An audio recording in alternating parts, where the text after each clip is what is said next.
cliquer dessus. Il va arriver, le voilà.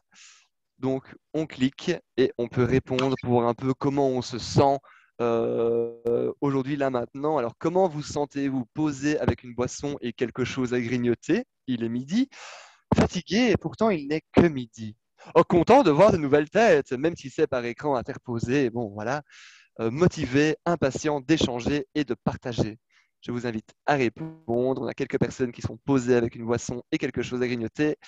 Des personnes qui sont contentes de voir de nouvelles têtes, même si c'est par Zoom. Et pas mal de gens qui sont motivés et impatients d'échanger et de partager. Oh, on a quelques personnes fatiguées aussi, il n'est que midi. Voilà, répondez, répondez. Dans l'ensemble, tout le monde est content d'être là. Il y en a qui mangent, il y en a qui mangeront après, il y en a qui vont manger avant. Voilà, top. Donc, on voit comme ça comment on se sent. Très bien. Et je vous propose qu'on passe sans plus tarder à la présentation du comptoir des ressources créatives. Et je passe la parole à Julie de Verviers. Julie, la scène est à toi. Ah, Hein? Nathalie. Non, finalement, Nathalie, c'est moi pardon. qui vais présenter le CRC aujourd'hui. Excusez-moi. Pardon.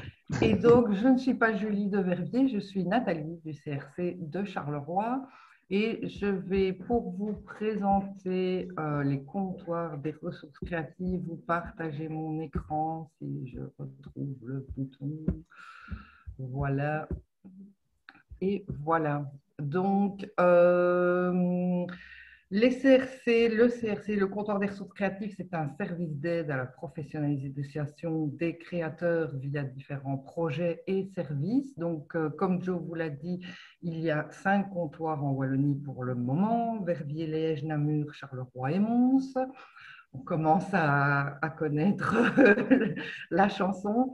Alors, donc, chaque comptoir est une ASBL indépendante dont l'Assemblée générale est composée majoritairement de créateurs locaux, ce qui permet de s'adapter aux réalités de terrain, parce que clairement, les réalités à Liège ne sont pas les mêmes qu'à Charleroi. Alors, la devise des comptoirs, c'est par les créateurs, pour les créateurs. Donc, les employés du CRC, dont certains sont présents aujourd'hui, se mettent à l'écoute des créateurs via des rendez-vous individuels ou des réunions sectorielles qui permettent de faire remonter des besoins qui sont portés par tout un secteur et cherchent des solutions avec les créateurs. Donc, on investigue, on génère une masse critique, on pose un diagnostic partagé et on cherche des solutions. Si les solutions existent, on oriente vers les services existants. Si les solutions n'existent pas ou qu'elles ne sont pas adéquates, on peut les co-adapter ou les co-construire avec les créateurs. En termes de solutions, j'ai quelques exemples comme les espaces de travail mutualisés que vous retrouvez dans plusieurs régions, les locations de véhicules partagés, les espaces de vente mutualisés des boutiques, des marchés de créateurs, des expos, euh, et évidemment toutes sortes de moments de rencontre comme les soirées Pitch Café qui sont des moments de réseautage ou les moments de rencontre comme celui-ci qui, j'espère, vous aideront dans votre parcours professionnel. Il y a évidemment également le site internet du comptoir des ressources créatives qu'on vous invite à visiter régulièrement parce que c'est une source d'information. Et puis surtout, il y a un espace où chaque créateur peut créer son profil et ainsi faire partie du réseau et faire partie du répertoire des CRC. Et on a des newsletters régionales aussi, donc n'hésitez pas à aller voir sur le site pour vous inscrire et faire vos profils. Voilà, je vous souhaite une bonne rencontre. À tout de suite. Merci beaucoup, Nathalie. Alors, nous allons passer sans plus tarder au tour des créateurs, mais avant, on va refaire un petit book-clap pour savoir un petit peu comment vous avez atterri ici dans cette nouvelle rencontre. Donc, je vous invite de nouveau à cliquer sur le lien et à répondre. Alors, j'ai entendu parler de cette rencontre via la newsletter du CRC, le site web du CRC, les réseaux sociaux, un email, ce bon vieux bouche à oreille, une rencontre individuel au CRC ou un intervenant qui vous aurait invité. Voilà, répondez, le bouche à oreille toujours aussi présent, réseaux sociaux, email, très bien, newsletter. Quelques personnes quand même qui reçoivent une newsletter, cool. Principalement réseaux sociaux, évidemment. Super. Comme ça, nous, on voit un petit peu quel canal est le plus efficace. Top. Très bien, répondez, répondez. Vous avez encore quelques secondes. Voilà, donc c'est les réseaux sociaux qui remportent la manche cette fois-ci. Super. Alors, nous allons commencer un petit tour de table rapide de tous les participants à cette rencontre. Donc, je vous rappelle que vous aurez chacune 1 minute pour présenter votre prénom et votre nom et le nom de votre projet et expliquer brièvement pourquoi vous participez à cette rencontre, quelle est votre attente par rapport à ce que vont nous raconter en fait nos intervenants.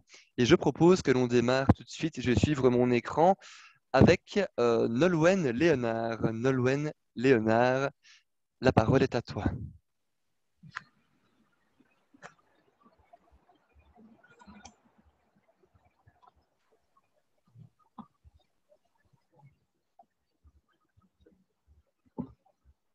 Alors, on ne t'entend pas, je ne sais pas. Ah, on ne t'entend presque pas.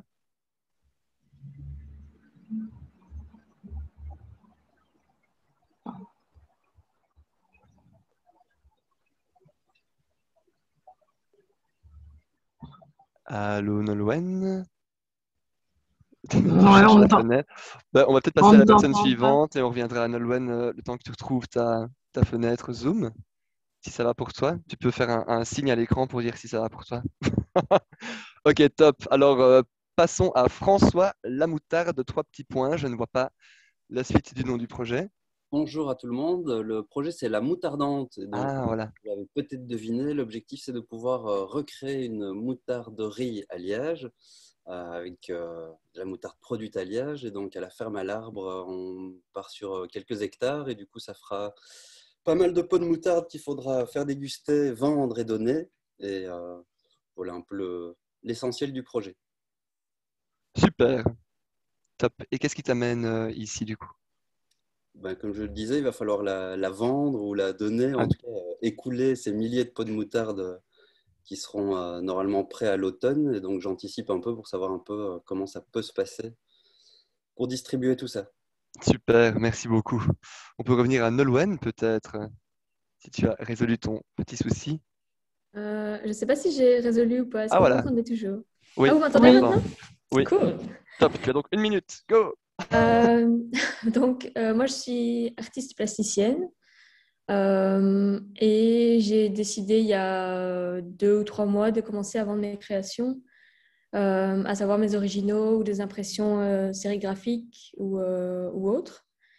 Et donc, je bosse depuis un peu plus d'1 mois sur mon webshop et sur les différentes possibilités en ligne pour vendre des impressions. Et donc, c'était plutôt pour avoir des infos par rapport à ça, comment développer mon activité et quelles sont les bonnes solutions, etc. Ok, super. Merci beaucoup, Nolwenn. Et nous passons à Julie de Pourquoi pas. Julie, la parole est à toi. Bonjour tout le monde. Donc en effet, je m'appelle Julie. Mon projet s'appelle Pourquoi pas. Et Pourquoi pas, c'est des collections limitées et du sur-mesure, uniquement pour femmes. Et donc oui, de formation, je suis styliste couturière et je suis là aujourd'hui parce que depuis samedi, j'ai un e-shop qui est en ligne. Mais maintenant, il va falloir le gérer et comprendre ce que c'est. Donc j'espère apprendre un peu là-dessus aujourd'hui. Super, merci beaucoup. Et nous passons à Pascal Neuville. Bonjour, vous m'entendez? Bonjour, oui, parfaitement. Voilà, je m'appelle Pascal Neuville, j'ai le magasin Photo Neuville, donc je suis la 2e génération. Donc forcément, magasin de matériel photo, d'impression de photo. J'ai aussi un studio photo donc, où je fais des prises de vue. Et je suis là parce que forcément, vu la période actuelle, le magasin physique n'est plus vraiment suffisant. Et donc, je me suis lancée au premier confinement dans le webshop pour le magasin et je cherche comment l'améliorer et avoir plus de ventes. Super, merci beaucoup. Merci. Et nous passons à Virginie de J Création.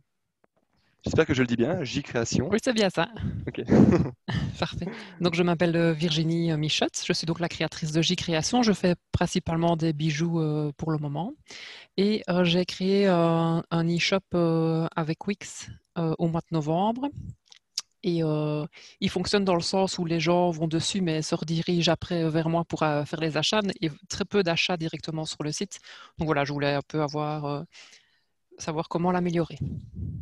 Super, merci beaucoup. Merci Et aussi. nous passons avec plaisir, et nous passons à Quentin de Witt.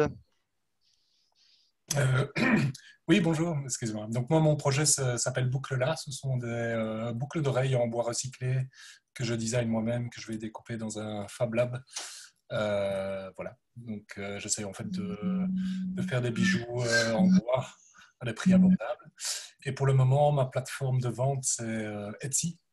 Donc voilà, j'ai fait des tests dessus et un peu comme J Création, beaucoup de gens vont voir et finalement j'ai beaucoup de gens qui me contactent pour acheter directement via moi, mais je me demande un peu comment faire pour qu'ils utilisent finalement la plateforme et peut-être pourquoi pas créer une autre plateforme. Et donc je suis là aussi pour un peu entendre les expériences et discuter avec les gens et puis c'est toujours plaisant. Donc voilà. Merci à tous et à plus. Nickel, merci beaucoup. Et nous passons à Michael Lambert. Oui, bonjour à toutes et à tous. Moi, je suis écrivain, scénariste de bande dessinée, poète et animateur d'ateliers d'écriture. Et depuis plusieurs mois maintenant, j'utilise une plateforme qui me permet de proposer mes animations en ligne et mes EPUB. C'est une plateforme qui s'appelle Learnybox, qui est en ligne sur mon site michaellambert.be. Et j'essaye de faire vivre ce site. Et donc, je suis toujours intéressé par les échanges d'expériences. Voilà, je me réjouis d'entendre ce qu'il y a des intervenants d'aujourd'hui. Super, merci beaucoup. Et nous passons à Doriane Lefebvre. Bonjour tout le monde, moi c'est Doriane. Je suis en tout début de projet. Là, je suis en train de pêcher toutes les informations. Donc, mon projet, donc, ça serait créer un e-shop qui s'appellerait Autour des épices, où je proposerais donc vendre des épices, mais aussi des produits de beauté qui tournent autour des épices, des produits de santé, tout ce qui tourne autour des épices. Et donc, là, je profite d'une période, on va dire, d'arrêt pour burn-out, pour vraiment travailler, avancer voilà, sur mon projet. En parallèle, je proposerai des ateliers culinaires autour des épices et des ateliers culinaires pour créer des produits de beauté avec des épices. Voilà, je vous remercie. Super, merci beaucoup. Et nous passons à Thérèse-Marie Rossi. Bonjour. Voilà, moi je suis créatrice et illustratrice et j'ai un e-shop depuis 2-3 ans où je vends mes produits dérivés de mes illustrations et mes illustrations originales. Et donc voilà, là j'ai envie de passer à un cap supérieur au niveau de ma rentabilité. Et donc mon e-shop fonctionne, mais par période, quand il y a une nouveauté ou oui, vraiment par période, mais j'ai pas des ventes constantes. Et donc, voilà. Super, merci beaucoup. Et nous passons à Kim. Hello, oui, bonjour. Bonjour à tous, Kim Guissard. Alors, je ne suis pas créatrice à proprement parler, puisque je suis là pour aider donc, mon amie entrepreneur Stéphanie Andris, qui va vous présenter donc, son e-shop d'articles zéro déchet. Moi, je suis là pour l'accompagner dans cette démarche au niveau de la rédaction web SEO pour son e-shop. Et donc, je suis aussi désireuse, évidemment, d'en apprendre un petit peu plus et essayer de gagner un maximum de conseils ici lors de cette session. Nickel. Merci à tous. Merci beaucoup. Et du coup, nous passons à Stéphanie Andris. On m'entend ? Oui, parfaitement. Oui, super. Donc, moi, ça fait 2 ans que j'ai le projet Cabanon. C'est des articles zéro déchet cousu main. Donc des sacs à pas, des pochettes à tartines, etc. Et voilà, nouvel élan à mon activité, enfin l'étape supérieure plutôt, ça va être la création de mon e-shop. Et je n'ai pas envie de passer par plein d'étapes différentes, donc j'ai envie de le faire bien comme il faut, et donc je suis preneuse de tous les conseils pour ça. Et je suis super bien accompagnée par Kim qui va rédiger mes textes. Donc voilà. Super, merci beaucoup. Nous passons à Camille, CR Créative, et je ne vois pas la fin du nom. Bonjour, vous m'entendez ? Oui. Ah, super. Moi, c'est Camille Rossom. J'ai créé la marque CR Creative Conception. C'est une marque de vêtements que je réalise moi-même. Donc, je suis styliste, en fait, à la base, styliste graphiste. Donc, je fais en fait du prêt-à-porter, des pièces uniques pour femmes, un peu pour hommes et pour enfants. Pourquoi je suis ici? C'est parce qu'effectivement, bah, déjà, la situation actuelle fait que ça commence à être un peu compliqué même de vendre dans des petites boutiques, etc. Donc là-dessus, j'ai un e-shop, mais qui n'est pas, enfin, il y a des gens, en fait, j'ai un truc qui fait que je vois le nombre de visites, etc., que j'ai sur l'e-shop. Donc il y a quand même des visites, mais par contre, niveau achat, c'est pas l'éclate du tout. Et même parfois, il y a des gens qui, effectivement, comme disaient les autres, qui vont voir sur le e-shop et puis qui reviennent vers moi en MP pour commander. Donc, j'aimerais savoir ce que je suis censée faire pour essayer de développer un peu ce système de vente, quoi. Voilà. Nickel, merci beaucoup. Et nous passons à Virginie Wicini.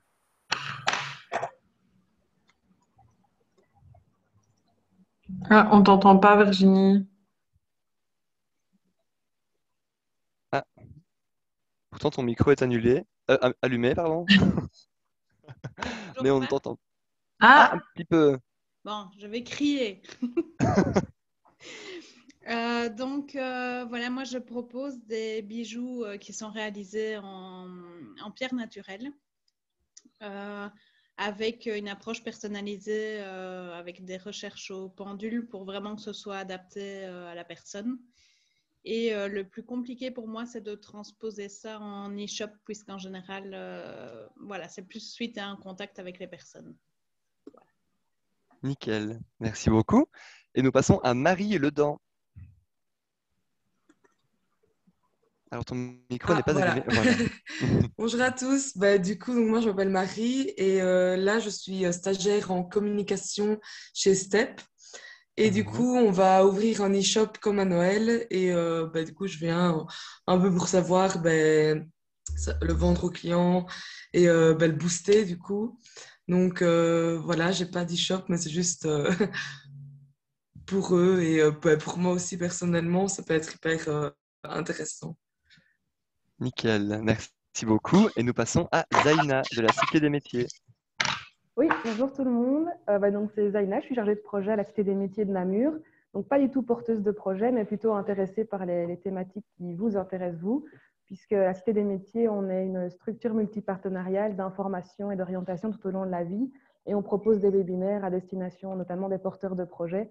Et du coup, voilà, je venais un peu jeter un œil sur ce que vous faisiez aujourd'hui pour éventuellement, pourquoi pas, proposer ça dans un cadre de webinaire ou d'un partenariat avec le CRC Namur. Voilà, merci de m'accueillir en tout cas. Super, merci beaucoup. Et nous passons à... Alors à mon écran, j'ai Julie de Pourquoi pas, mais qui a déjà parlé. Et juste à côté, j'ai Cynthia Martini. Bonjour, Cynthia, vous m'entendez? Oui. Alors, je vais peut-être éviter la vidéo parce que je ne suis pas très apprêtée. Je ne savais pas qu'on allait nous voir à l'écran. En fait, durant le premier confinement, j'ai commencé à faire des customisations de barils. Ensuite, je me suis dit, pourquoi pas diversifier les objets que je pourrais vendre, etc. Donc, j'ai acheté une découpeuse vinyle, une presse à chaud. Donc, ce serait pour partir sur des mugs personnalisés, des t-shirts personnalisés. Et aussi, pour l'instant, je suis en train de suivre une formation dans l'impression 3D. Donc, ce serait pour créer de la décoration en 3D ou éventuellement faire des partenariats avec des entreprises qui cherchent des maquettes en impression 3D, etc. Et moi, ici, mon but est surtout d'être visible sur les réseaux sociaux, car comme vous pouvez l'imaginer, envoyer un baril en France, ça ne va pas être évident.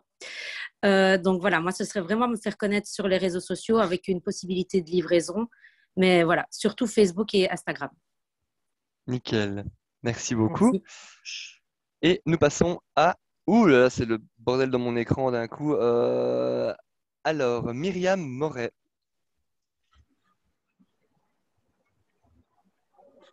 Bonjour tout le monde.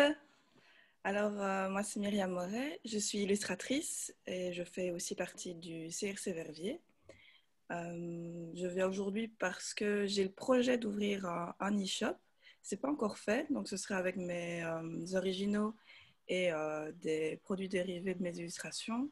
Et je viens chercher le plus d'informations possible avant de l'ouvrir pour peut-être éviter des erreurs. Super. Voilà. Merci beaucoup. Et nous passons maintenant à l'empreinte belge. Oui, bonjour. Vous m'entendez? Bonjour. Oui. Ok, super.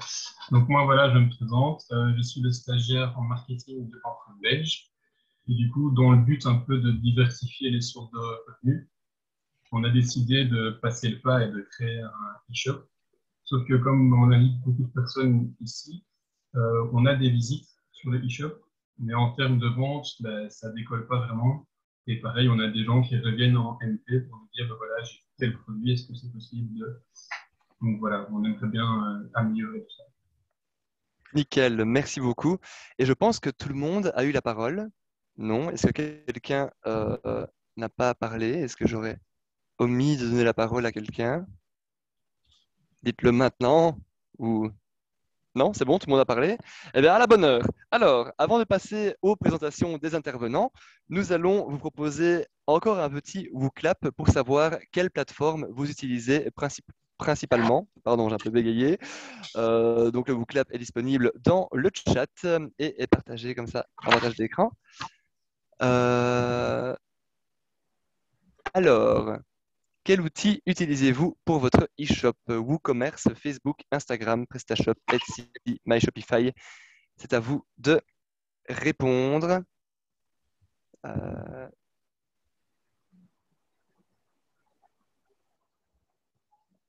Voilà, et je ne sais pas comment apparaissent les réponses.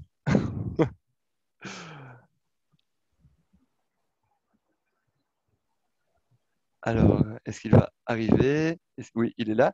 Alors, le WooClap est dans le chat. Donc, vous avez en bas de la conversation une petite bulle discussion au milieu de tous les points. Ah, c'est le précédent WooClap qui s'affiche. Il y a un petit souci de WooClap, apparemment. Petit souci technique, ça arrive, les aléas du direct. On peut lancer la pub en attendant, peut-être, non? Je peux faire une petite chanson. Alors, attends. Oh, je peux chanter, je ne sais pas si ça va ravir tout le monde. Alors, le WooClap va arriver. Sinon, on y reviendra peut-être plus tard et on peut passer peut-être au résumé Désolée, des je l'avais points. mis à Nathalie en fait. Elle m'avait envoyé Ah. un message privé. Voilà, il est là. Voilà, là il est là dans la discussion. Donc je vous invite à ouvrir le WooClap et à répondre à la question. Donc, quelle plateforme utilisez-vous pour vos e-shops? Voilà, je vous invite à y répondre dès à présent. Le partage d'écran s'affiche sur Zoom. Voilà, et du coup, on peut voir un petit peu ce que tout le monde utilise. Pas mal de Wix quand même. Etsy est dans la place. Facebook et Instagram, évidemment. Aucun pour le moment, mais ça va venir. Bandcamp, Learnybox, WordPress. Il y a beaucoup de possibilités en fait, hein, énormément de surfaces qui existent. WooCommerce est bien présent aussi. Wix, hein, oui, on l'a dit. Voilà. PrestaShop. Répondez. On voit un petit peu ce qui remporte le plus de suffrages. Et c'est quand même WooCommerce et Wix et Etsy qui sont les plus populaires, hein.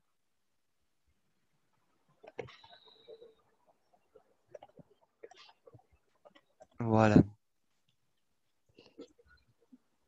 Très bien. Et nous revenons à nos moutons avec un petit résumé des points et des questionnements principaux qui ont été évoqués, sur lesquels Gaël va revenir. Et ces questionnements vont peut-être pouvoir aider nos intervenants à diriger leur intervention. Gaël, je te donne la parole. Oui, n'hésitez pas, mes chers collègues, à compléter s'il y a des choses qui vous ont sonné et que Voilà, j'ai essayé de rassembler en plusieurs points. Ben voilà, déjà, il y a quand même quelques intervenants qui en sont que au début, etc. Et plutôt comment développer, quelles bonnes questions se poser, etc. C'est des choses déjà qu'on a... Mince, il y a quelqu'un qui sonne. C'est quelque chose qu'on a déjà développé mardi, donc il y aura un résumé de la rencontre, etc. Il y a comment visibiliser, etc., comment mieux communiquer autour de son e-shop. Il y a la question de fonctionnement par période. Donc voilà, comment améliorer voilà, la visibilité peut-être tout au long, etc. Il y a comment susciter les ventes via l'e-shop et éviter le contact direct, vraiment susciter que les gens passent par l'e-shop. Voilà, et comment transposer aussi, ça c'est une question spécifique de Virginie, comment transposer une expérience de contact personnel à travers l'e-shop, alors que d'habitude, c'est plutôt un contact vraiment voilà, de lien personnel.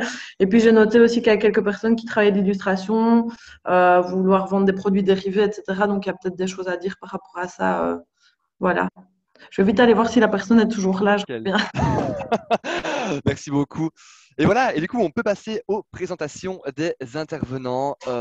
N'hésitez pas à insister sur une question ou l'autre de votre présentation si vous avez vraiment des points sur lesquels vous pensez pouvoir répondre super bien. Et on commence avec une intervenante liégeoise, Emmanuelle Wegria de, j'ai failli dire belge une fois, mais c'est Wattitude. Pardon, je confonds les magasins. Donc Manu, Wattitude, c'est à toi. Bonjour. Bon, bah, excusez-moi pour cette... Ah, voilà, Claire m'a mis une belle photo parce que j'ai un petit problème de caméra. Donc, voilà. Donc, désolée, hein, la technique n'est pas sympa avec moi aujourd'hui.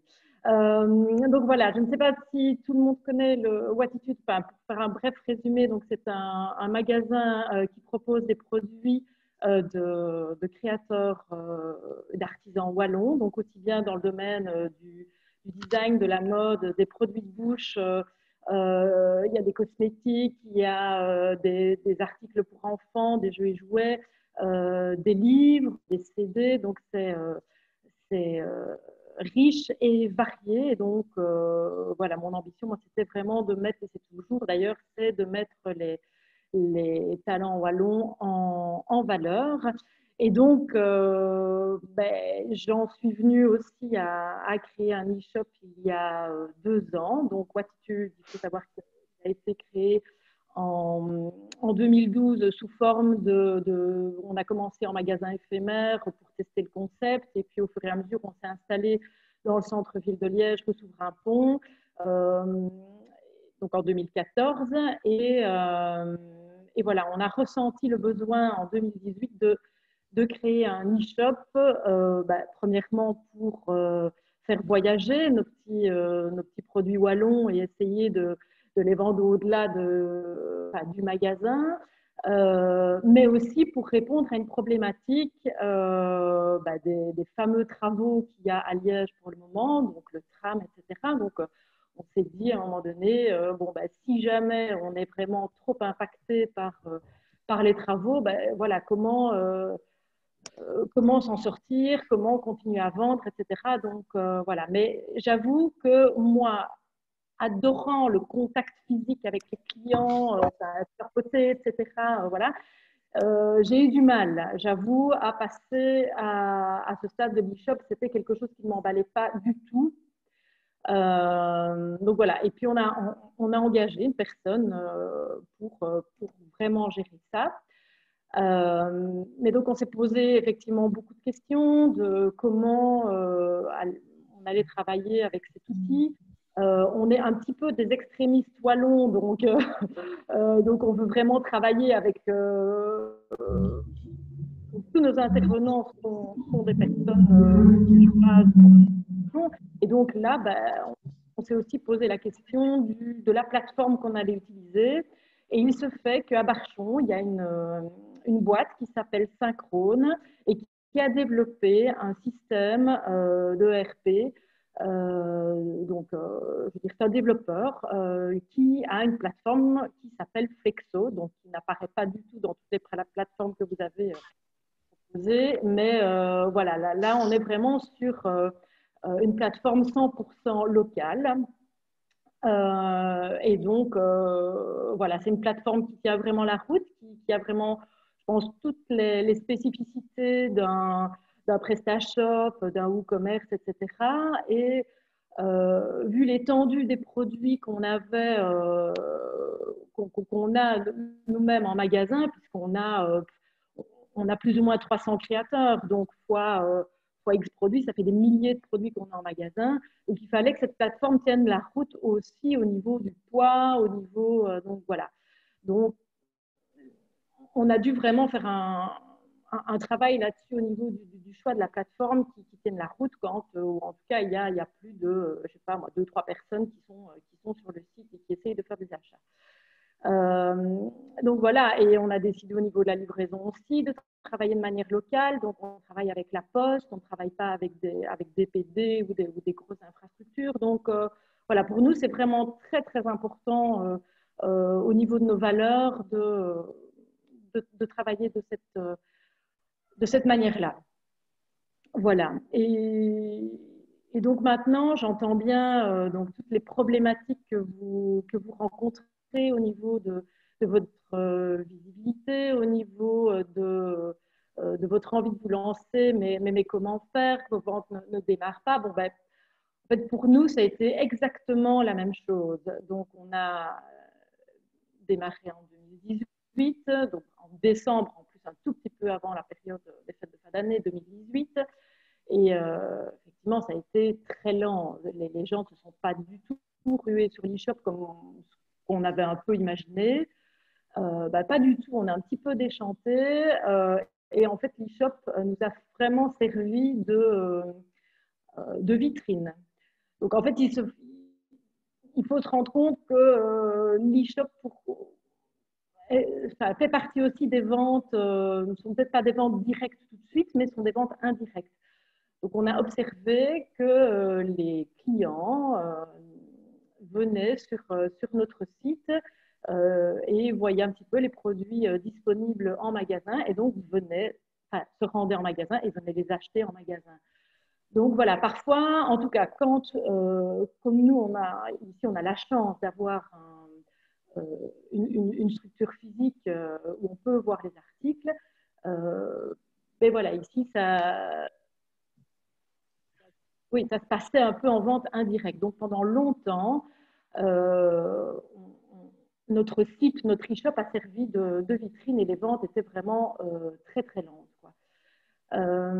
Et puis après, donc il y a eu Monsieur Covid qui est arrivé l'année dernière. Et alors là, bon, ça nous a clairement sauvés. Donc, on a premièrement ajouté plein de produits sur le site.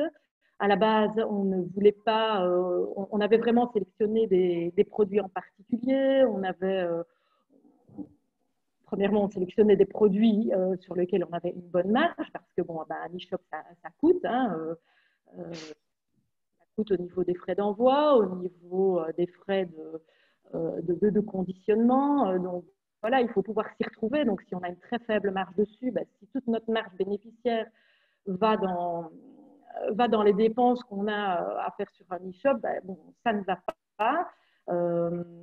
Donc ensuite, on a privilégié aussi les articles qui n'étaient pas trop fragiles, qui étaient emballables dans des cartons un peu standards.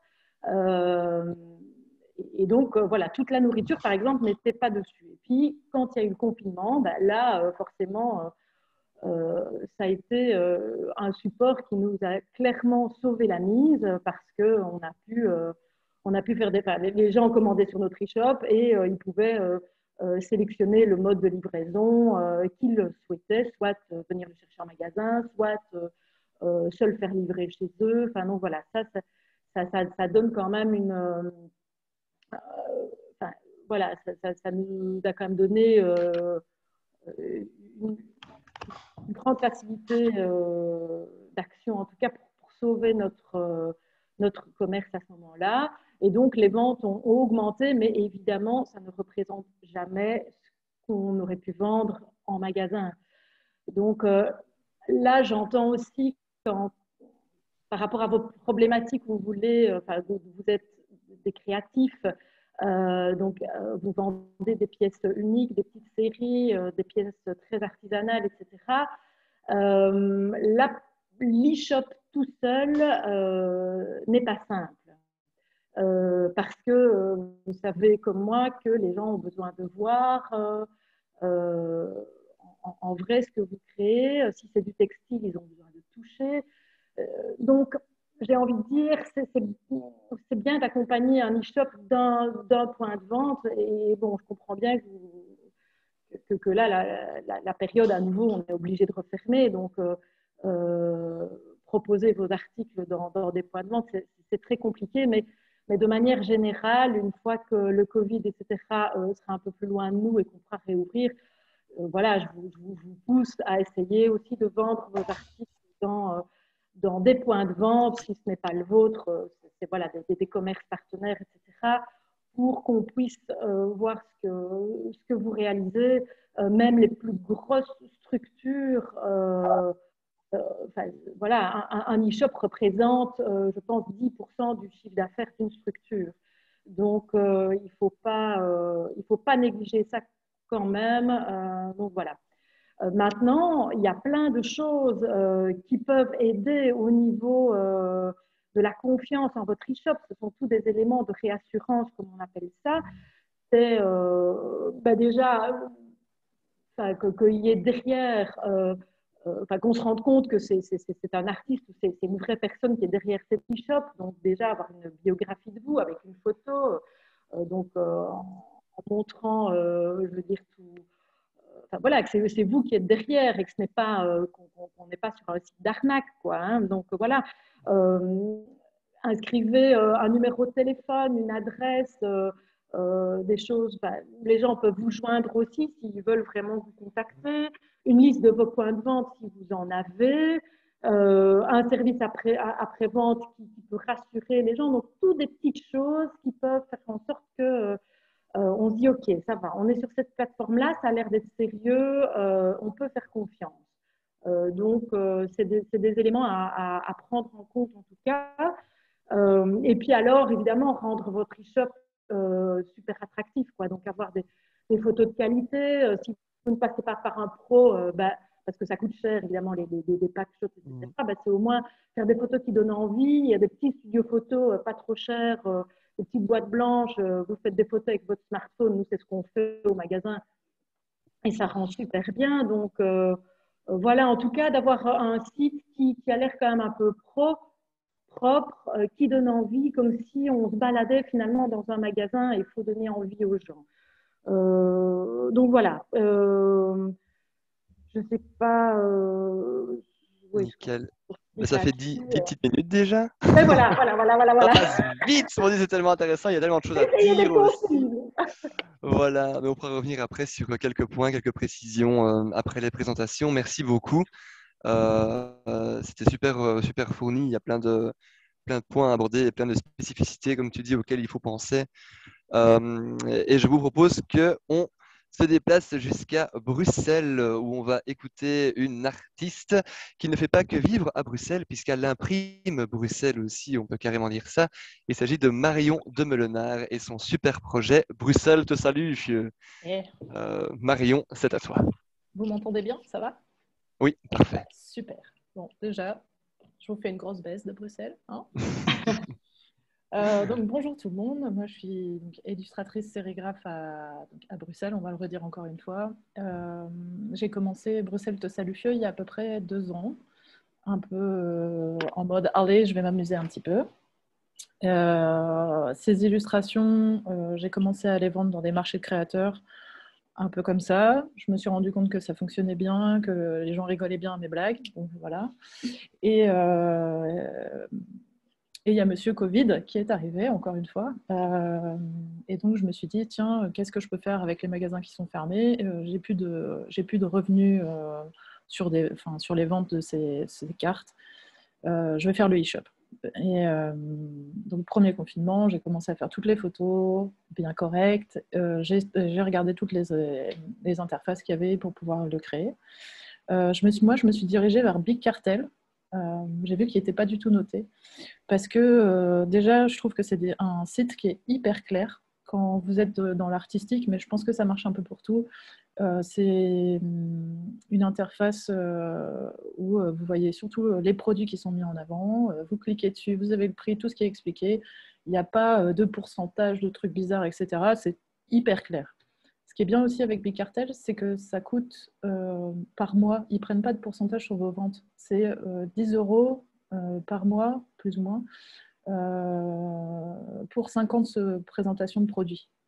Donc ça, c'est hyper cool parce que, par exemple, Etsy prend quand même un beau pourcentage et si vous commencez à avoir beaucoup de ventes, ils vont vous prendre beaucoup plus que 10 €. Alors que Big Cartel, si vous commencez à avoir beaucoup de ventes, bah, il ne vous va pas prendre plus que 10 €. Donc ça, c'est pratique déjà.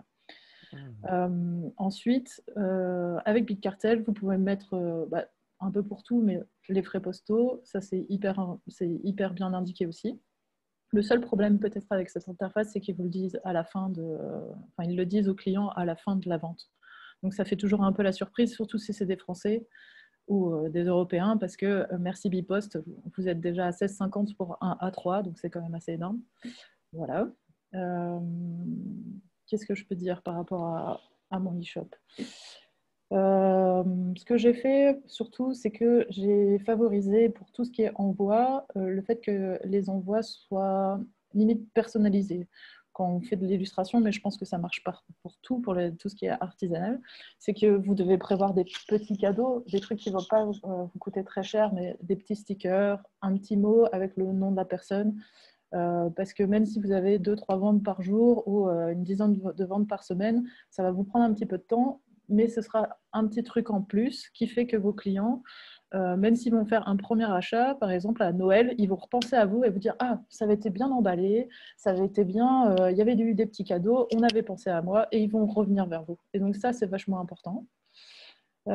Pour tout ce qui est emballage, moi je passe par un truc qui s'appelle Raja. C'est un gros emballage, un gros truc d'emballage sur Internet. Et il y a vraiment des prix assez attractifs. Alors évidemment, vous pouvez acheter pour une centaine d'exemplaires, par exemple, de cartes d'enveloppes, carton. Enfin, il y a vraiment plein d'emballages. Donc allez voir un peu ce truc-là, c'est pas mal. Donc je passe par là.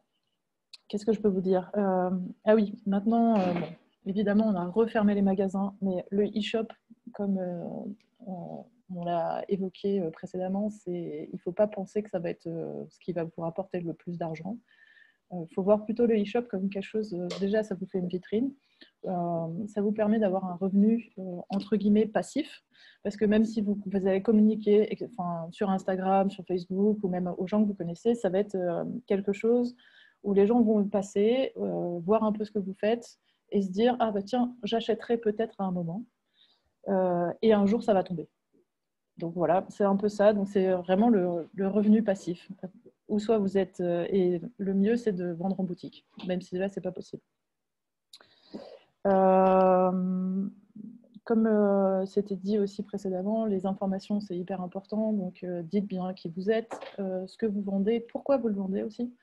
Moi, je sais par exemple que j'ai beaucoup de travail aussi à faire dessus parce que je ne dis pas assez que j'utilise que des produits européens, que j'imprime moi-même, que je ne veux certainement pas sortir de là. Par exemple, je fais des pins.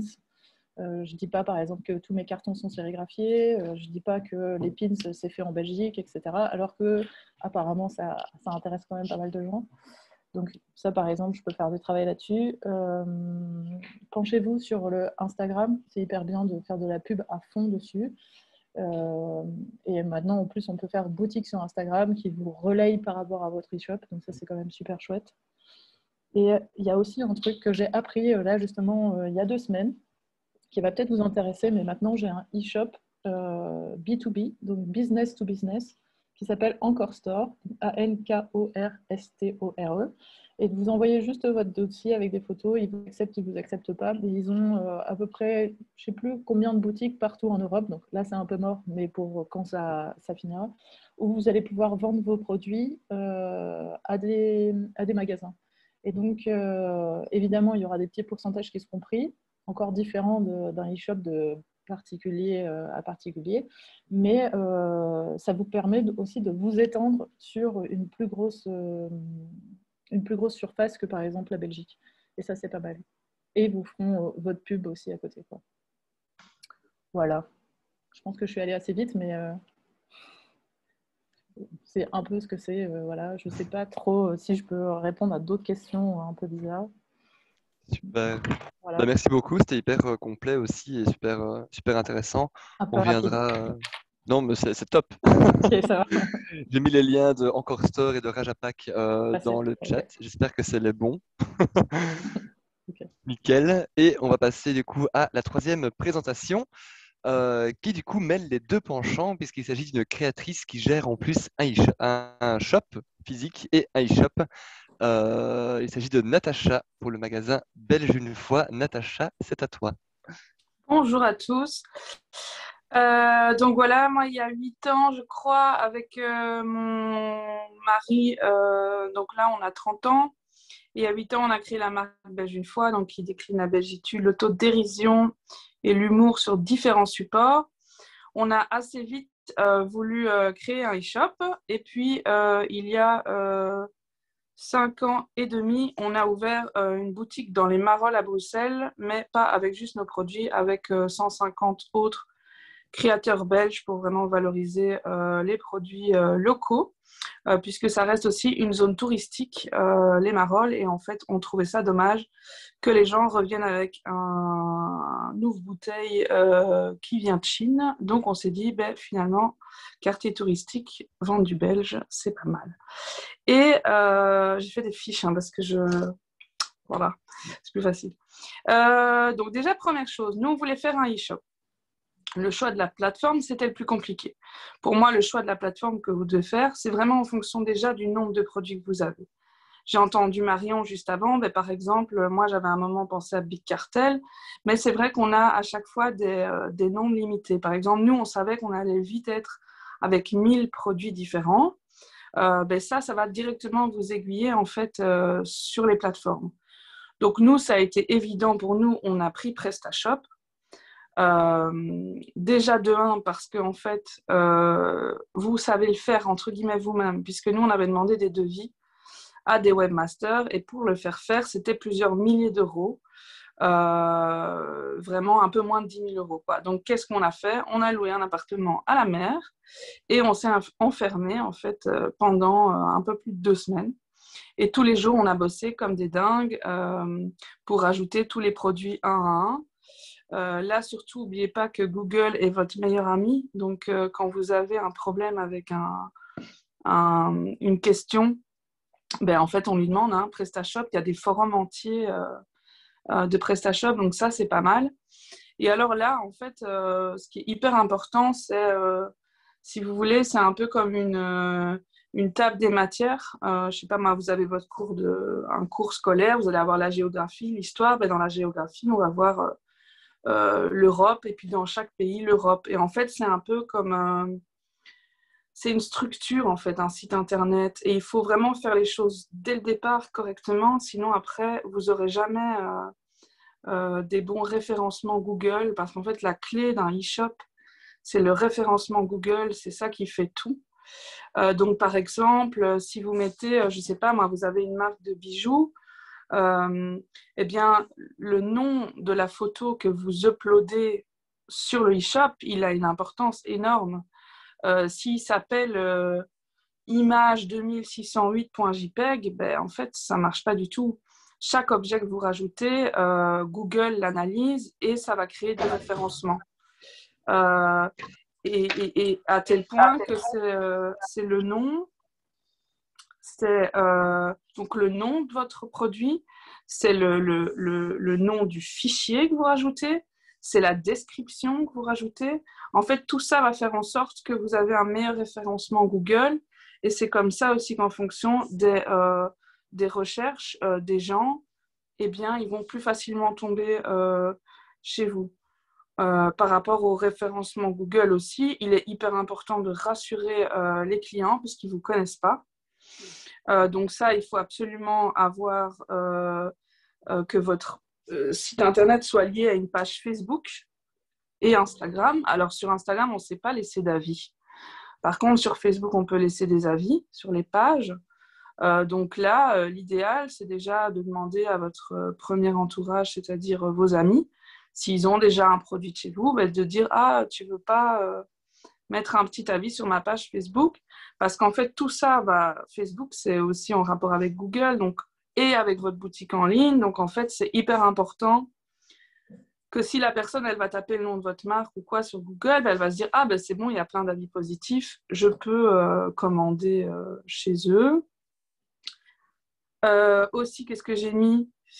Voilà, par exemple, nous, notre boutique en ligne, comme c'est PrestaShop, on a acheté des modules de paiement, bon ça, il faut les acheter, mais en fait, nous, par exemple, sur notre site, on peut payer par tous les modes de paiement. Il y a plein de gens qui n'ont pas de visa, ça les emmerde, les visas, ils ne veulent pas une visa. Il y a des gens, ils adorent payer par PayPal, mais il y a des gens, ils ne veulent pas payer par PayPal. Il y a des gens, c'est que virement bancaire, et en fait, nous, on a activé tous les modes de paiement. Déjà, ça, si les gens ils sont sur votre site, qu'ils n'arrivent pas à payer, au bout de 10 minutes, ça va les énerver, ils passent à autre chose. Donc ça, c'est hyper important. Alors ensuite, nous, comme Manu de Watitude, on voulait absolument travailler de manière aussi locale, et donc nous, on a aussi choisi Bipost, et il n'y a rien à faire, on est en Belgique, c'est quand même quelque chose qui rassure. Faut savoir que nous, les clients, quand ils commandent sur notre site, ils sont au courant de chaque étape de leur colis. Donc, c'est-à-dire que la commande, elle est acceptée, ils reçoivent un mail. Ensuite, elle est en cours de préparation, ils reçoivent un mail. Elle est traitée, ils reçoivent un mail. Elle est expédiée, ils ont un numéro de suivi.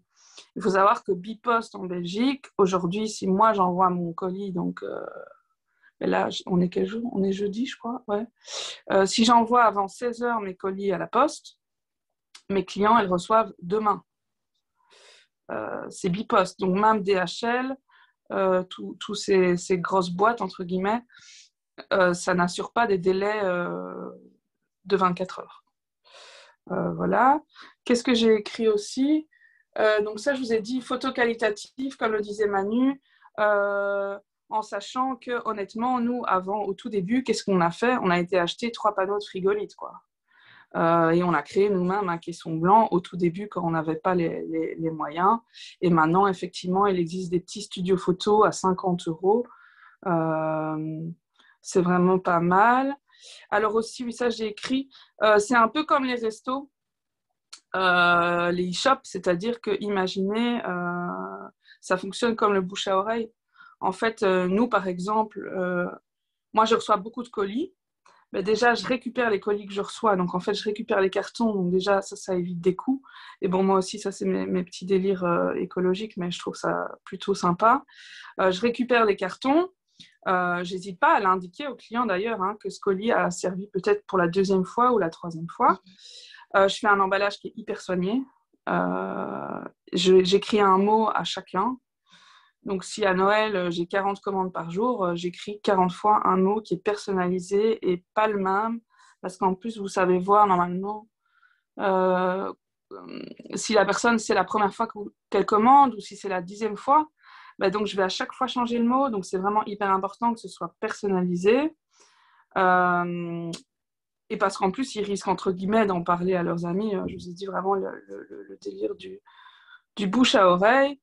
Et alors aussi, un truc qui pour moi est hyper important, que j'ai avec mon mari, on fait hyper attention à ça, c'est que nous, derrière Belge une fois, on a voulu vraiment créer une histoire, créer une communauté et aussi une image de marque. C'est-à-dire que nous, on raconte un peu notre vie. Bon, c'est romancé, évidemment, mais sur Instagram, sur Facebook. Sur Instagram, on affiche nos visages. Au début, c'est très chelou, surtout de faire des espèces de stories filmées. Mais en fait, c'est ça qui est hyper important, c'est que les gens, du coup, ils ne vont pas acheter, je ne sais pas moi, c'est une marque qui s'appelle le Triangle Doré. Ils ne vont pas acheter uniquement le Triangle Doré. Ils vont acheter, si cette fille s'appelle Joséphine, ils vont acheter aussi à Joséphine, en fait. Et nous, c'est ce qu'on a voulu créer, c'est vraiment une image, c'est-à-dire que nous, si les gens ils achètent sur notre e-shop Belge une fois, oui, ils achètent du Belge une fois, mais ils savent surtout à qui ils achètent et pourquoi, parce qu'en fait, on crée vraiment, oui, une image de marque, voilà. Je ne sais pas combien de temps je parle, j'ai pas de minuteur, moi, parce que je suis sur mon téléphone. Tu as encore 1 minute. Une minute. Voilà, et alors aussi vraiment un truc pour lequel je voudrais insister, parce que je me rappellerai toujours que le père d'Arthur, quand je lui ai dit qu'on arrêtait nos précédents métiers pour littéralement au début vendre des badges, parce qu'au début on faisait que les badges, il nous a dit mais enfin, comme si vous allez gagner votre vie en faisant ça. Si, moi j'ai regardé dans les yeux, j'ai dit mais si, parce que moi j'y crois, et si je vais gagner ma vie en vendant des badges. Donc la première, vraiment si je peux donner un conseil, c'est à partir du moment où vous y croyez à fond, les e-shops, ça décolle à un moment. C'est juste vraiment référencement Google, c'est le plus important. C'est comme ça que les gens vont vous trouver, en fait. Voilà. Super, Ti, merci. De rien. Impeccable. Ben, merci beaucoup pour ce témoignage super intéressant et super fourni. On a quelques questions qui se sont posées dans le chat. On va peut-être y revenir. On a un peu de temps devant nous. Je te propose, Gaëlle, de prendre la main et de passer à cet instant d'échange. Alors, je vais peut-être les citer les trois en même temps, comme ça, on verra quel intervenant souhaite répondre, s'il y en a qui savent y répondre, ou peut-être dans les personnes. Il y a quelqu'un, Virginie, qui aurait souhaité avoir quelques conseils sur la gestion des stocks quand on lance un e-shop, je suppose. Voilà. Zaina qui nous demande quels sont les défis à relever pour lancer son e-shop quand on est petit créateur. Peut-être qu'il faudrait que tu précises ta question, Zaina, par défi. Est-ce que tu entends les étapes, ou les choses auxquelles faire attention? Enfin voilà, peut-être y revenir après. Et Cynthia qui demandait pour avoir un bon référencement, comment faire pour avoir un bon référencement pour des pages sur les réseaux sociaux. Là, il me semble que Natacha y a répondu déjà un petit peu en parlant des avis sur les pages Facebook. Mais voilà, il y a peut-être d'autres choses à dire. Donc, est-ce que quelqu'un veut répondre à la première question, du coup, qui était... Ah non, pas la première, moi. Ouais. Gestion Non des stocks, moi, c'est une catastrophe, donc je passe mon tour. D'accord. Moi, je peux bien essayer de Peut-être que tu peux dire ce qu'il ne faut pas faire, Oui, c'est Natacha. intéressant aussi. Vous pouvez répondre toutes les deux avec ce qu'il ne faut pas faire. Et Manu, comment tu gères le tien? D'ailleurs, c'est très marrant parce que je crois qu'on en avait une fois parlé avec Manu au téléphone. Mais en fait, la gestion des stocks, c'est hyper compliqué. C'est vraiment le plus compliqué. C'est-à-dire que d'ailleurs, je pense qu'il faut séparer les choses. Donc, si vous avez plusieurs, entre guillemets, activités, il faut vraiment faire des stocks par activité. Donc, si vous voulez faire des marchés de créateurs, par exemple, vous gardez un stock pour vos marchés de créateurs. Votre e-shop doit avoir son propre stock parce que sinon, vraiment, c'est ingérable. Moi, je me retrouve, j'ai vraiment eu plein de fois le problème. Un jour, j'ai commandé le pull en bleu. Moi, je ne l'avais pas, en fait. Et donc, c'est vraiment le stock, c'est hyper important. Il ne faut pas y toucher, en fait. Et vous y touchez que quand vous vendez quelque chose. Mais je vais laisser Manu parler parce que moi, c'est vraiment pas mon fort. Écoute, effectivement, j'ai la même problématique que toi. Il y a déjà eu des erreurs de stock, justement, parce que... Donc, il faut savoir que quand moi, j'ai créé mon e-shop, j'ai effectivement fait des stocks séparés. Mais j'avais trop prévu, puisque je pensais que l'e-shop allait mieux démarrer que ça. Donc, évidemment, c'était... Bon, après, on parle d'un magasin. Je ne suis pas créatrice. Donc, ici, ça faisait des immobilisés qui étaient carrément beaucoup trop importants. Donc, à un moment donné, on a rebalancé du stock de l'e-shop dans le magasin pour vendre, pour écouler la marchandise et puis pour amener quand même un peu de cash, évidemment, pour se rembourser. Et puis ici, il y a eu le confinement, enfin le premier confinement il y a 1 an, donc là où on a remis tout le stock en commun. Mais par contre, on n'a pas du tout une plateforme qui permettait d'avoir un stock commun. Donc, ça a été une merde sans nom quand on a dû réouvrir parce que c'était le bordel intégral. Donc, voilà, effectivement, je pense que, comme Natacha dit, c'est mieux, si on est créateur et qu'on gère juste sa marque, c'est mieux effectivement d'avoir des stocks séparés. Maintenant, on peut aussi, je ne sais pas de la manière dont vous avez l'habitude de travailler, si vous travaillez vite, mais vous pouvez aussi travailler sur commande. Donc, voilà, vous présentez des photos et puis vous avez la possibilité aussi quand même, vous gérez aussi votre délai de livraison. Vous pouvez annoncer que vous livrez en 3 à 5 jours ouvrables. Donc, ça vous permet de produire, quoi, et de ne pas avoir de stock, justement. Donc, ça c'est quand même l'avantage, mais Voilà, donc ça c'est quand on est créateur. Quand on est une boutique, ben, soit on sépare les stocks, mais il faut savoir qu'il y a quand même du stock qui est immobilisé. Nous maintenant, on ne peut plus se permettre ça et on doit, enfin, justement avec les confinements, les déconfinements, etc., ben, il faut qu'on remette tout en commun. Et donc là, on a décidé d'investir dans une plateforme qui gère tout. Donc voilà, quand on vend un article en magasin, bah, ça s'enlève de l'e-shop en même temps. Et donc, voilà, on n'a plus ce problème-là. Mais bon, c'est parce qu'on a quelques années d'expérience, mais je pense que quand on est créateur et qu'on a sa simple marque, bah, voilà, effectivement, il faut faire un choix, mais on peut jouer sur les délais de production. Si on produit vite et que c'est possible, on peut jouer sur les délais de production et de livraison, quoi. Voilà. Et de ne pas avoir de stock. Nickel, merci beaucoup. Peut-être que quelqu'un a une question à poser par rapport au stock. Toi, pardon, Gaëlle, j'ai pris la main sur les questions en fait, et c'était toi qui. Non, c'est très bien, va. pas de souci. Là, je vais peut-être rajouter quelque chose. Oui. Moi, au début, les magasins commandaient avec des fichiers Excel qui m'envoyaient par mail. Et puis, alors, à nouveau, il fallait que je prenne plein de temps pour aller remettre à jour le stock qui était sur mon e-shop, etc. Et maintenant, j'ai créé un code promo pour les magasins pour qu'ils puissent avoir leur marge et qu'ils puissent commander directement comme les clients.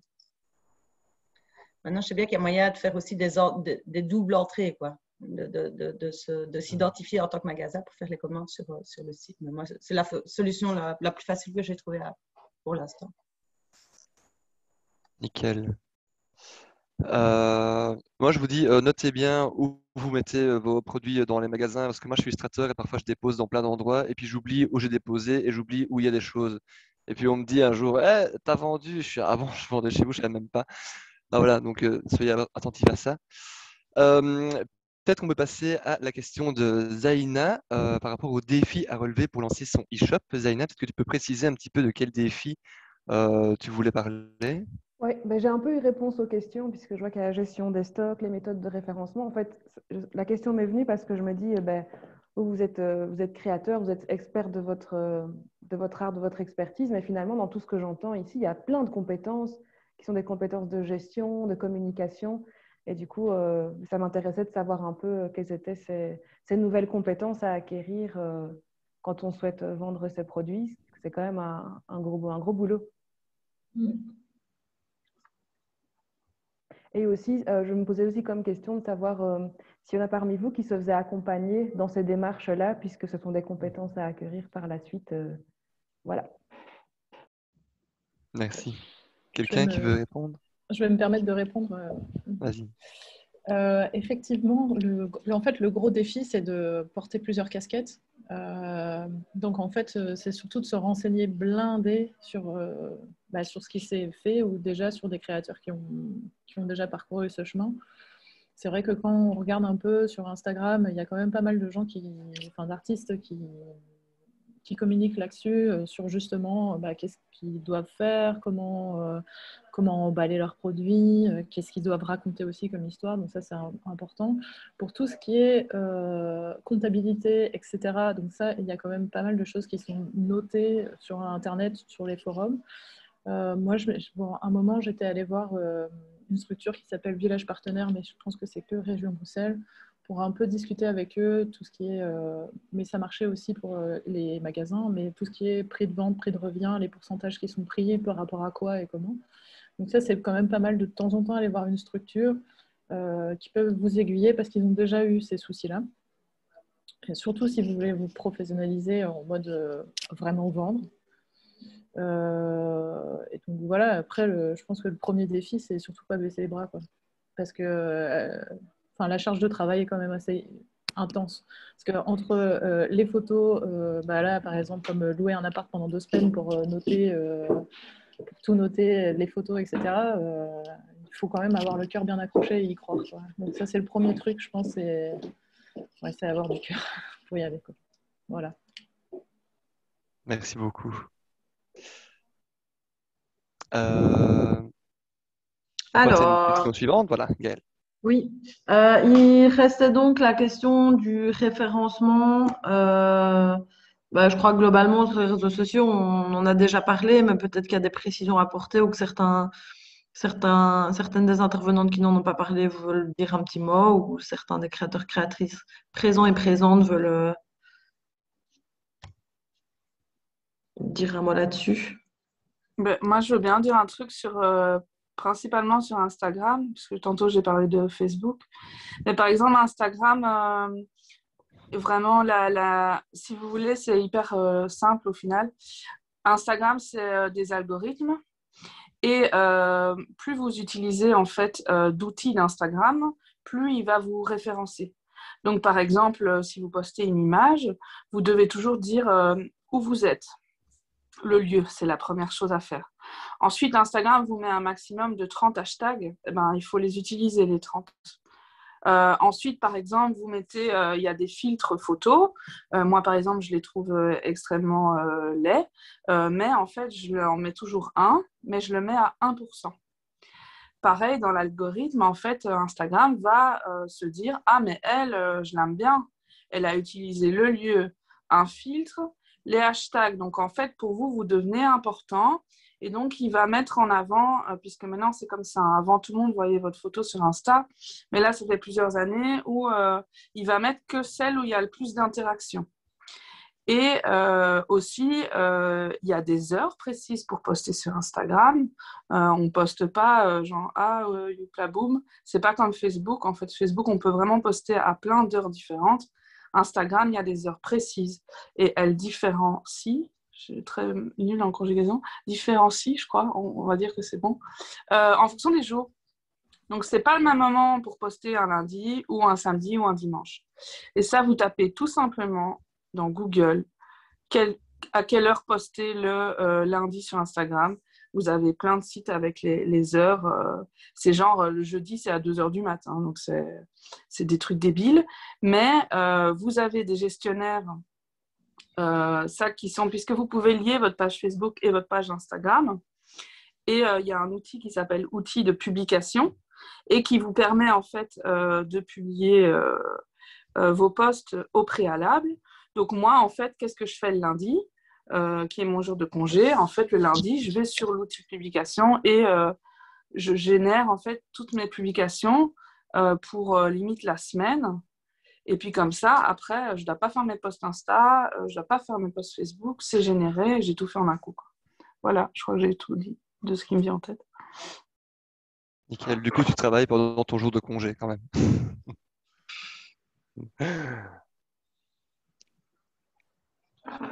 Et ben voilà, mais sinon, c'était toutes les questions que j'avais notées, moi.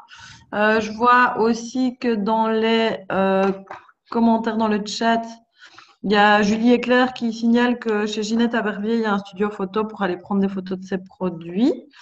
Virginie qui dit qu'elle a un fichier Excel qui reprend son stock et ses stocks en magasin et elle le met à jour tous les mois.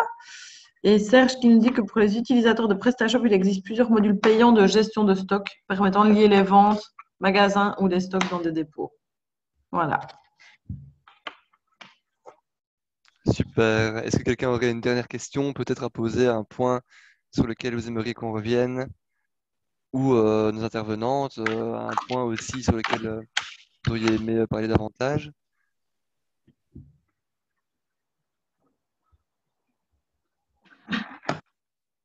Eh ben, c'est qu'on a été tous super clairs et super... Ah, pardon.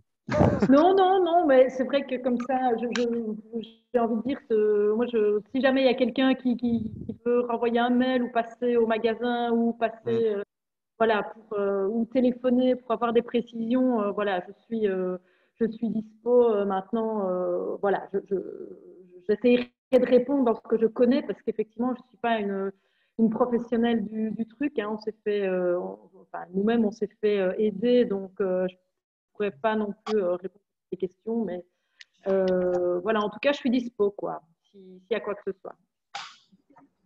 Nickel, merci beaucoup. Il y a une question qui vient d'arriver sur le chat maintenant, justement. Allez, une petite dernière, il nous reste 15 minutes. Est-ce qu'il vaut mieux, une question de Virginie de J-Création, est-ce qu'il vaut mieux un site classique ou un site qui sort du lot? Mais qu'entends-tu par classique ou qui sort du lot, en fait? Je me demandais simplement si, s'il vaut mieux avoir vraiment un site. Donc, quand je dis classique, je prends par exemple mon cas des bijoux, avoir donc un menu collier, boucle d'oreille, bague, ou est-ce qu'il faut essayer d'avoir quelque chose de. Enfin, est-ce que c'est intéressant d'avoir quelque chose de plus original? Est-ce que ça apporterait quelque chose d'essayer de se démarquer via le site, ou est-ce qu'il vaut mieux que les gens, comment dire, se repèrent directement? Enfin voilà, c'est un peu. Est-ce qu'il faut se démarquer ou est-ce qu'il faut aller dans le classique? Merci. Si je peux, enfin, voilà, je donne mon avis, être le plus simple possible, ne pas avoir 10 000 boutons. Il faut vraiment, enfin, l'utilisateur sur l'e-shop va chercher la facilité et va chercher là où il trouve enfin, il ne doit pas prendre, je ne sais plus en termes de secondes ou quoi, mais en tout cas, il faut que ça aille super vite, quoi. Donc, ils doivent pouvoir trouver leur bonheur super vite sur l'e-shop, en gros. Donc, il faut que ça soit clair. Oui, je pense aussi, il faut que ce soit super clair et surtout, il faut que ce soit responsive, donc que tu puisses le regarder avec ton téléphone ou ton iPad, en fait. Parce que la moitié des gens, en fait, ils vont acheter avec leur téléphone ou leur iPad. Et donc, résultat, plus tu sors du lot, entre guillemets, moins il est responsive et ça ne fonctionne pas. Il faut que ce soit, ouais, en 10 minutes, il faut qu'il t'ait acheté une boucle d'oreille. Voilà. Nickel, merci beaucoup. On a encore une question là qui vient de se poser. Je ne sais pas si on a le temps. Peut-être. Oui, c'est bon? Allez, dernière question de Thérèse-Marie Rossi qui nous dit: mon e-shop génère des ventes quand je fais de la pub sur Facebook ou Instagram, mais il faut faire de la pub sans harceler les gens. Mais Facebook et Instagram, quand tu ne postes plus, ils t'oublient. Comment trouver un juste milieu pour ne pas rendre les gens dingues avec de la pub intempestive en restant efficace et présent? Moi, je fais plein de stories et ça me fait faire des ventes via Instagram, par exemple. Je ne sais pas si quelqu'un veut. Ah oui, c'est trouver le juste milieu en essayant de faire des ventes sans harceler les gens. Et ça, c'est clair que c'est super compliqué. Mais ce qui est très, très important, surtout quand on fait de la pub, c'est aller chercher de la vraie acquisition, c'est-à-dire des gens qui aiment vraiment vos produits. C'est pas avoir des milliers de fans sur Facebook ou Instagram, mais avec la moitié qui n'en ont que foutre ou qui attendent des concours, etc. Donc, c'est vraiment très, très important d'aller chercher les vrais gens, faire de la vraie acquisition de clients, quoi. Voilà. Mais en termes de vente, effectivement, c'est compliqué de. Parce que moi, je déteste faire ça aussi, mais en même temps, c'est quand même le but, hein, au final. Bon, je fais des publications Facebook, etc., sur des créateurs, sur des nouveaux produits qu'on vient trouver, enfin, qu'on vient d'avoir en magasin, et puis et qu'on a aussi sur l'e-shop. Et donc là, c'est important aussi au niveau Facebook.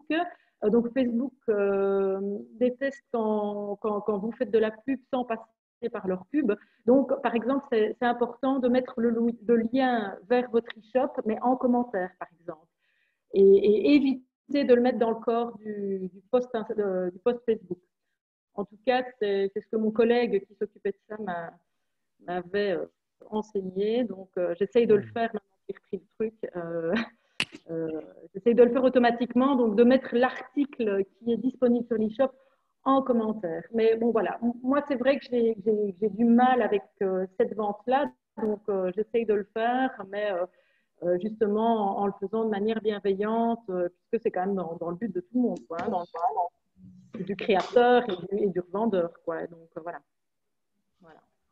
Après, tu n'es pas obligé de faire que de la mise en avant de produits, dans le sens où, comme Natacha l'a raconté, tu fais aussi pas mal de storytelling. Donc, par exemple, si tu commences à faire des croquis ou des choses comme ça, tu peux faire des photos ou des stories ou n'importe quoi par rapport à ce que tu es en train de faire, en disant que bientôt sur le e-shop ou n'importe.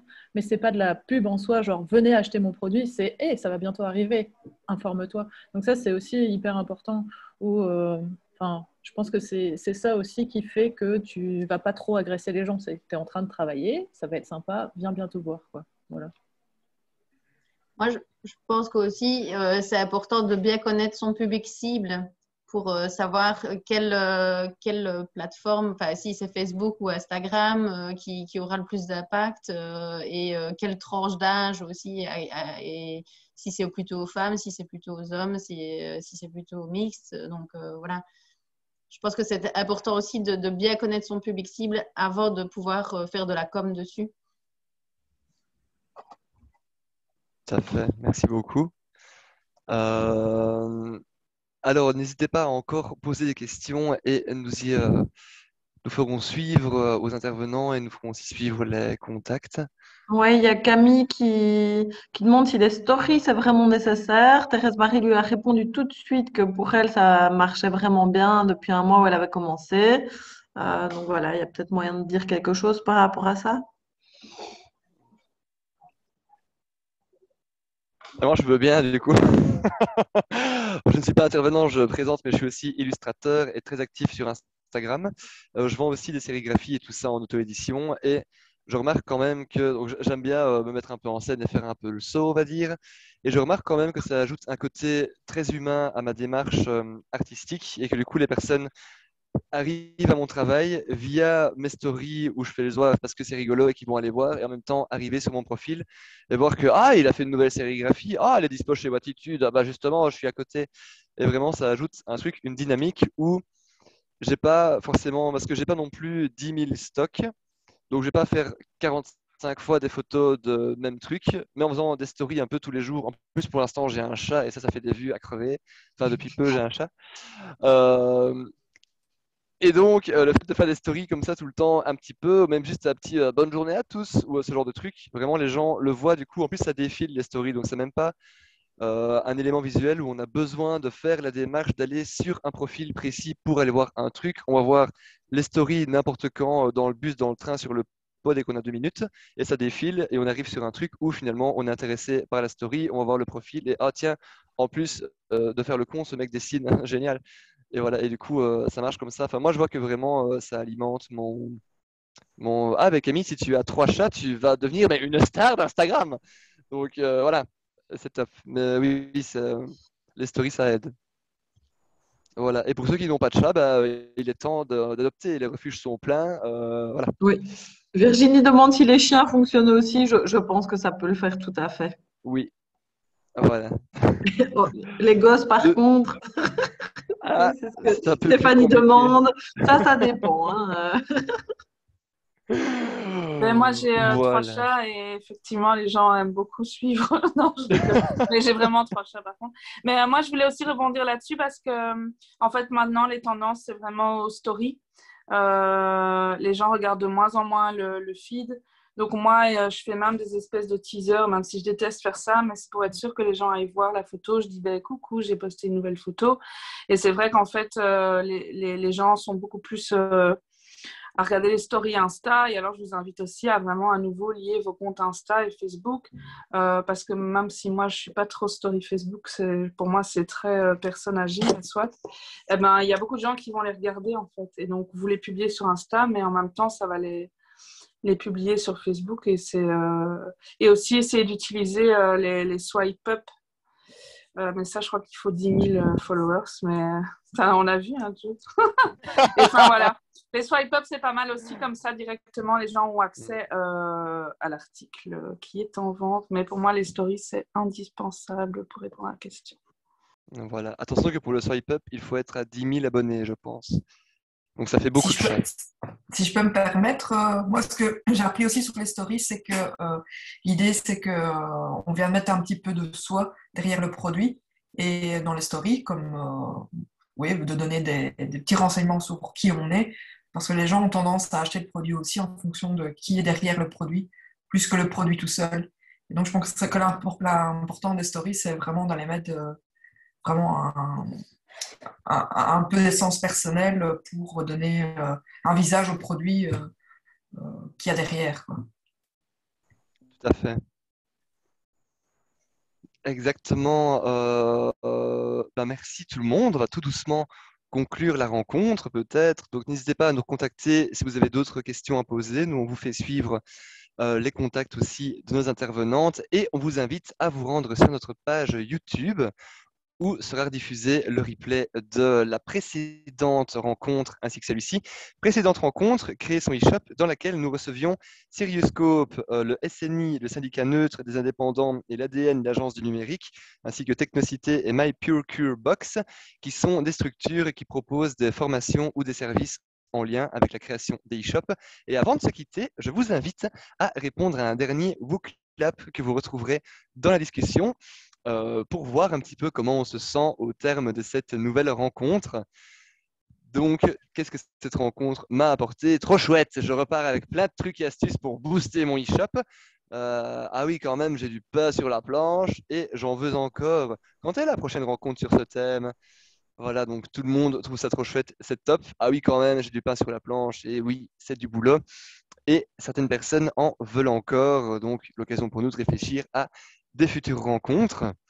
Super, les jauges augmentent, diminuent, tout le monde répond. Et globalement, tout le monde a l'air assez content et satisfait. Et du coup, nous aussi. Super, eh bien, on vous remercie chaleureusement et on vous invite à vous renseigner sur le CRC le plus proche de chez vous en vous rendant sur notre site www.comptoirdesressourcescreatives.be et on vous souhaite une excellente journée et un bon travail dans le boost de votre e-shop du coup. Voilà. Merci Joe. Merci à vous, merci beaucoup. Merci à tous.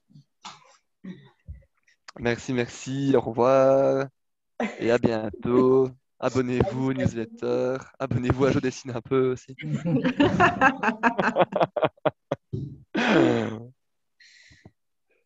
Merci beaucoup les intervenantes. Oui, c'était super. Oui, merci. Ça me donne presque envie de faire un e-shop, même si je vends rien. Vas-y, Nat, lance-toi. Tu peux faire le mien, Nat. Tu peux. Bravo. C'était super. Voilà. Est-ce qu'on fait un débrief maintenant? Oui, on peut juste se coordonner pour le questionnaire. Pour la suite.